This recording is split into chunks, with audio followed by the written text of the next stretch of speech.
So, at long last, the first official Dune 2020 trailer is out.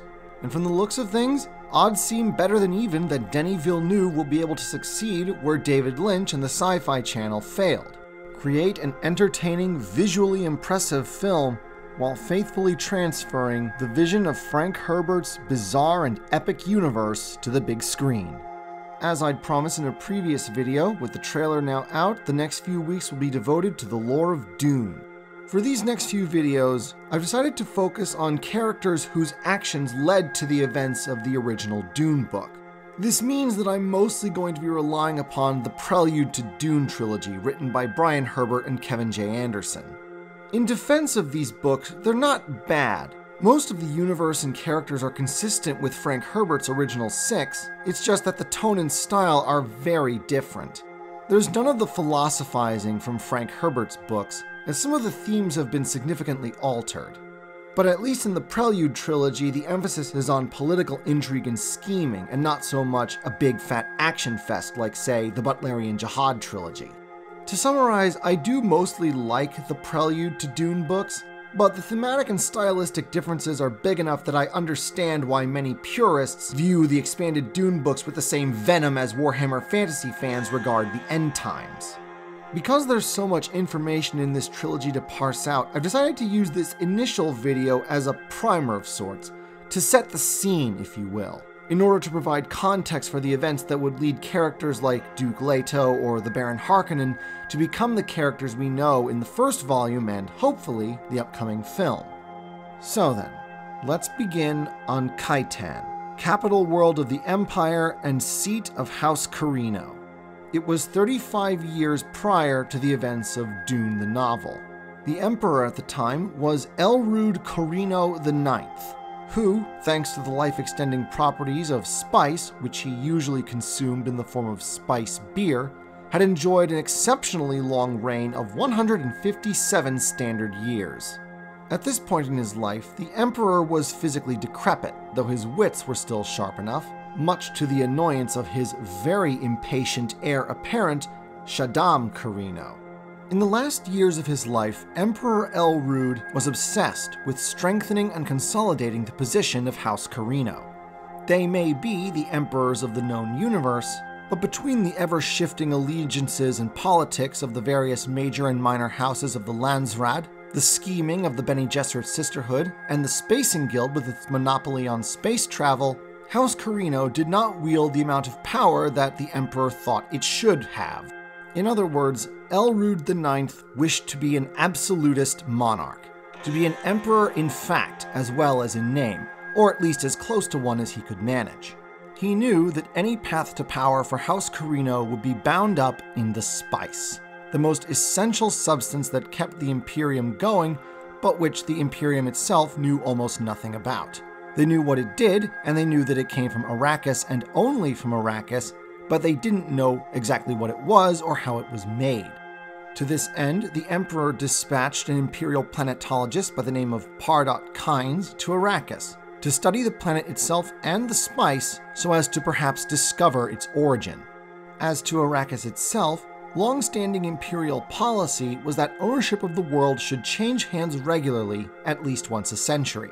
Plenty of time for whichever house that owned it to gain a great deal of wealth and power from the total monopoly of spice production, but not so much power as to threaten the Emperor, the other great houses, or the Spacing Guild. At the time at which Pardot Kynes was dispatched to the desert planet, Arrakis was currently in the ownership of the ambitious and much hated House Harkonnen. Originally, the previous leader of House Harkonnen, Dimitri Harkonnen, who was by all accounts an actually decent and upstanding man, had wanted leadership of the house to be passed to his youngest son, Abelard Harkonnen. Unfortunately, while Abelard was just as good-natured and kindly as his father, this ultimately turned out to be a detriment rather than a positive virtue, as his soft-hearted management of Arrakis resulted in a severe dip in spice production. Citing his younger half-brother's incompetence, it wasn't very difficult for Vladimir Harkonnen to swoop in and take over both the house and the management of Arrakis, banishing his younger half-brother to the planet Lankaville, ostensibly to oversee the family business in land whale fur production, but seeing as how that particular enterprise practically ran itself, it was essentially so that Abelard could be somewhere where he could do the least financial damage to the family prospects. Being in his early 40s at this point in his life, Vladimir Harkonnen was very much the same vile, sadistic schemer we know him as today. He knew that eventually the stewardship of Arrakis would change hands, but so long as House Harkonnen was in charge, he planned to squeeze every last gram of spice from the desert world, thus ensuring the power and greatness of his house for future generations. Of course, because the Baron himself was homosexual, he wasn't going to be producing any heirs to hand over the reins of that future to anytime soon, and so he was required to rely upon his younger brother to ensure the line of succession. Feyd-Rautha wasn't born yet, but his elder brother, Glossu Rabban, who would later be known as the Beast, was already a grown man, and every bit as brutal and sadistic as his uncle, if nowhere near as intelligent. Little did the Baron know that he would soon become a pawn in an even grander scheme. Ever since the Butlerian Jihad, thousands of years ago, the Bene Gesserit Sisterhood had convinced themselves that the best way to ensure humanity's future was to bring into being the Kwisatz Haderach, a male trained in the ways and precognitive abilities of the Sisterhood, who would be capable of surviving the deadly water of life and obtaining access to both the male and female ancestors of his genetic memory. In each generation, one of the Bene Gesserit's Reverend Mothers was selected to hold the position of Kwisatz Mother, essentially chief overseer of the breeding program. The incumbent Kwisatz Mother, one Anarul Sadao Tonkin, was convinced that not only was the Sisterhood within 3 generations of creating their super being, but she was convinced that she knew the right sequence of genetic pairings that would be required to bring him into being. Which of course brings us to the final player in this drama, House Atreides. Leto Atreides is very much the star of the Prelude to Dune trilogy, but to understand him, you first have to understand his father. Even if you go by just what is mentioned in the original Dune novel, it's pretty clear that the man's legacy cast a long shadow over Leto, and in many ways informed the man that he would become. Duke Paulus Atreides, known affectionately by his people during his life and afterwards as the Old Duke, can best be described as larger than life. He was brave, honorable, generous, and warm-hearted. The people of Caladan loved him, and practically every member of his household would have gladly died for him. In many ways, he was the kind of leader that Leto would spend the rest of his adult life trying to be. As a young man, Duke Paulus made a name for himself, fighting in various wars on behalf of Emperor Elrond IX.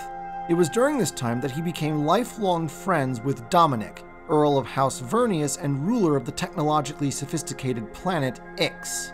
Eventually, however, Paulus did return home to fulfill his aristocratic duty and perpetuate the line of House Atreides.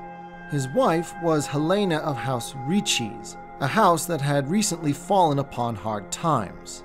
House Riches had had stewardship of Arrakis prior to the Harkonnens. After the fiefdom changed hands, they not only lost the insane wealth that comes from spice production, but Helena's father, Count Ilban Riches, did not have much of a head for business. And the fortunes of House Riches fell even further when they badly lost a trade war with House Vernius of Ix. In many ways, Helena's marriage to Paulus was an attempt by Count Ilban to try and rebuild his house's failing fortunes. Though the marriage had been political in origin, the first initial years of Paulus's marriage to Helena possessed genuine warmth and love, and it was around this time that their only son, Leto, was born. At some point afterwards, however, relations between husband and wife cooled significantly. Duke Paulus was a man of the people, often going among his subjects without even a single bodyguard. And once Leto was old enough, he would encourage the boy to do the same, and get to know the people that he would one day rule. Lady Helena, very much an elitist, disapproved of such behavior. Another factor in the souring of their marriage was Lady Helena's resentment of Paulus's friendship with Earl Dominic of House Vernius, House Riches' great rival. But her dislike of the Ixians wasn't simply familial enmity.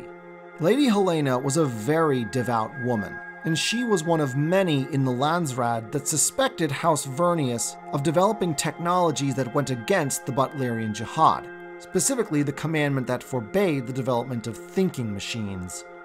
Ultimately, though their relationship never improved, it did at least remain civil. And though Leto would ultimately favor his father more than his mother, he did grow up having good relations with both of his parents, as well as his mentor, the spy master in Mentat, Thufir Hawat. As for Paulus, when he wasn't spending time with his son, or seeing to the day-to-day affairs of his fiefdom, his favorite pastime was putting on a bullfight for the spectacle of the crowds. Not only did he enjoy it personally, but he believed that such displays were necessary to demonstrate to the people of Caladan that their duke was a leader worthy of their respect and admiration. And so, despite the dangers and the disapproval of his wife, Duke Paulus continued to step into the arena and face the bulls, right up until the day that one finally killed him. But I'm getting ahead of myself. The stage has now been set. Context has been provided and the players are in their places. Next week, the story of Duke Leto Atreides and how he became the man that, hopefully, we'll see portrayed by Oscar Isaacs in the upcoming film. Until then. Thank you for watching. Please like, share, comment, subscribe, and check out our website at studiobrainstorm.net. And if you have a story that you think is worth telling, we are more than happy to help you publish it. Thank you, and have a nice day.